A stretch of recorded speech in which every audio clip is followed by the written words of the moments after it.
right, so the first thing in the lab that I asked you to do was write a program that displays the name of your favorite game, developer, and publisher. Really is just practicing cout.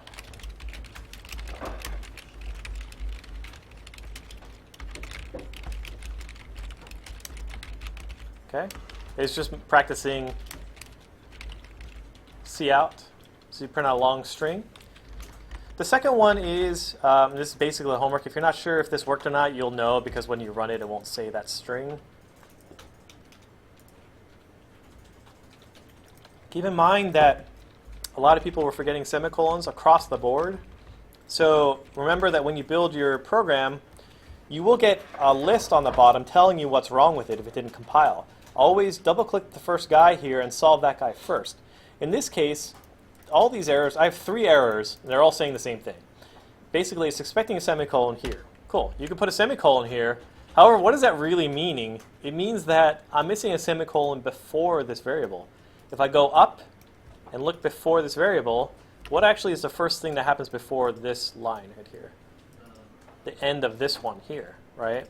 You got to go backward. Now, this will work. Like C++ will say, oh, cool, you got my semicolon there. That's totally the same. But what it's really saying is that it wants a semicolon here before this variable, right? So anytime you're working with code and you have a problem, like something, you get some weird error, you can just double-click on it, and it'll tell you where the error is. The next problem in the lab was, it's not the lab, write a program that mimics an RPG and enter experience points and spit out what level they currently are. So in this case, I'm going to ask for,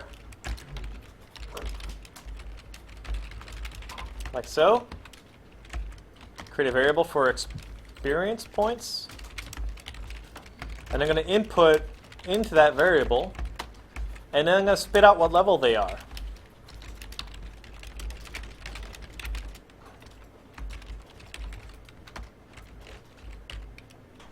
Now here's where you make the decision of where you want, if you want it to be floating point or not. In this case, level isn't really a floating point concept. You're either level 1 or you're level 2. You're not really in between. For most games, it doesn't make a difference if you're level 1.9 or whatever. A lot of times, like if you have a level restriction on a piece of gear, it doesn't matter if you're 0.99999 to that level. So in this case, I'm just printing out divided by an integer number to give me the actual level. Okay. So if I type in that I'm level, or I have experience points, let's say 8100, I should be level 2. Okay. All right. The last one was to write a program that takes 4 different review scores for the game Final Fantasy 23 and displays the average. So this is very similar to the average score one before. So I'm just going to make 4 of these variables, like so.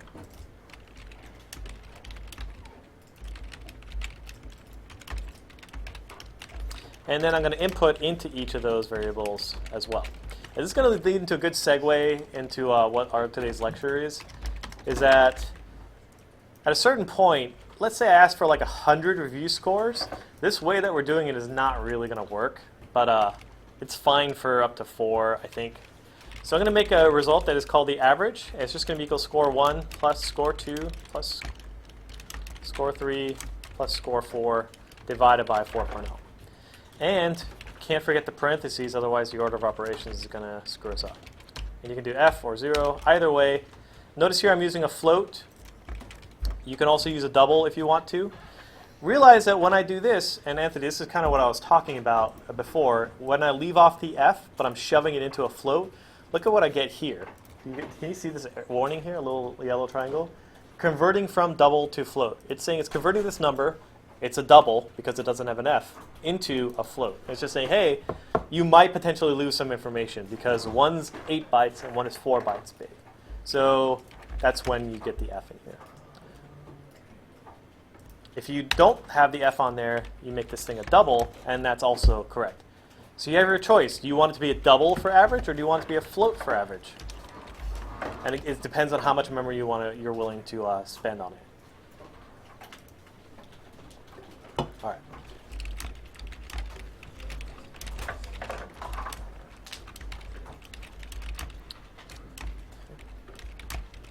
All right, any other questions on this?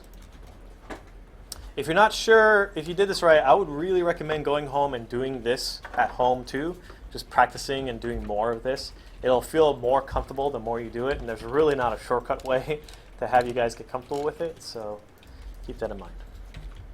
All right.